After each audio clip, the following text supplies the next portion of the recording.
Nietzsche said, "A woman who studies philosophy is a woman's misfortune." Quote, "It is also a misfortune of philosophy." Renowned contemporary scholar, philosopher Joe Guoping, certified by Baidu Encyclopedia, also once on Weibo, quote this sentence to express their own views. They always believe women's intelligence levels are lower than men's. In terms of the history of philosophy, most of the Western history of philosophy on the market, we cannot find the figure of a female philosopher, but the reality is different. In fact, women not only have philosophers and her academic contributions, and still influencing each one of us today. She is the first female philosopher in human history, Hypatia. At the same time, she is also the first female mathematician in human history, astronomer. Before introducing this beautiful and intelligent lady, regarding Professor Joe Guoping's claim, I have 2 points to refute. The first point, Professor Joe Guoping believes women have lower intelligence levels than men, unable to meet the standard of thinking about philosophy by studying philosophy. First of all, this view does not correspond to the facts. It is logically untenable. For example, as we just mentioned, Hypatia is a typical representative. As long as a black swan appears, we cannot say all swans are white. Besides that, there are countless modern female philosophers and scholars, such as one of the earliest feminists, Mary Wollstonecraft, author of Feminist Advocacy and Feminism, Simone de Beauvoir, author of the essential work, The Second Sex, and Simone Weil, who interpreted the Iliad, studied under Wittgenstein, renowned analytic philosopher Elizabeth Anscombe, Chinese women's author Julia Kristeva.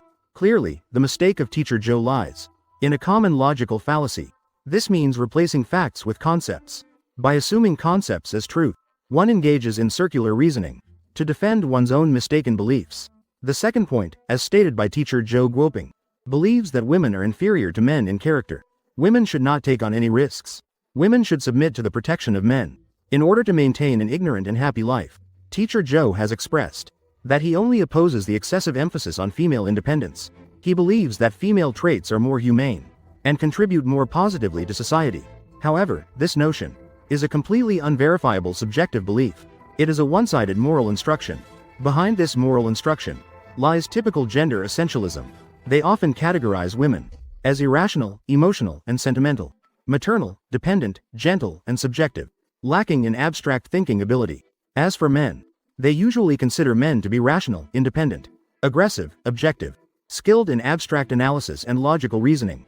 The key issue lies here. They unconditionally believe in gender essentialism, leading to a series of gender inequalities. Before the 18th century, this inequality was widespread worldwide. It was extremely common. For example, women did not receive the same quality education as men. Even many women were seen as men's property. They did not have the right to education. This is also why female philosophers other than Hypatia mostly emerged in modern times. In the words and actions of teacher Joe, we can find his series of views on women, moral teachings.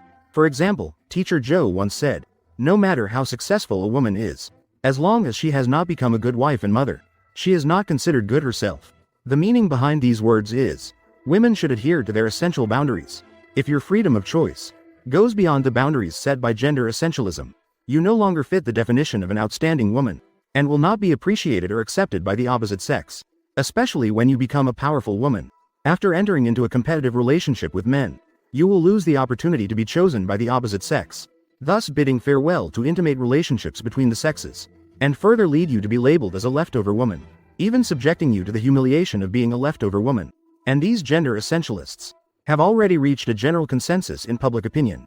When facing women who challenge the order, they usually unite to pressure the challengers, demanding that you give up your freedom of choice. Of course, this pressure is not only directed at women. When a man does not meet their expectations, for example, if this man is not masculine enough, not brave or independent enough, lacks obvious aggressiveness and strong physique, in the eyes of those gender essentialists, they also need to face moral judgment, even to be labeled as derogatory labels like sissy or effeminate. Quote, "What is terrifying is, even today, many people still believe that gender essentialism is scientific and unquestionable. They usually believe that in the process of physiological evolution, the animal kingdom is predominantly female nurturing and male hunting responsibilities. However, the key issue is whether this animalistic division of responsibilities can be directly applied to us humans. We must understand that there are clear differences between humans and animals. Humans possess an indelible free will and the innate right to pursue happiness and the ability to make free choices. The so-called gender essence or innate disposition cannot be proven. We cannot distinguish between men and women except for physiological differences. It is caused by social moral education and continued concepts. And the continuation of concepts leads to it, or it is due to a dominance, a natural design above free will. In other words, in the manifestation of human characteristics, there is great plasticity. For example, we raised Teacher Joe among monkeys since childhood.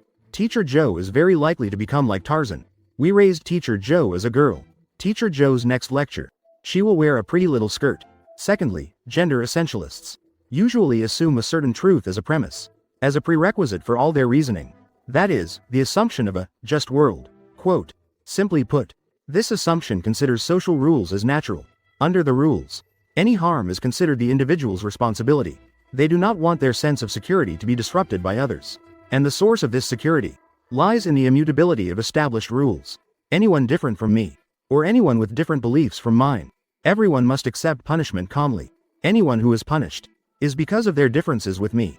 So they usually cannot admit the complexity and variability of the world, and cannot face different cultures and ethnicities calmly. That result in cultural concepts. They cannot accept any culture that contradicts their own beliefs and the choices of natural people. They are usually practical Machiavellians.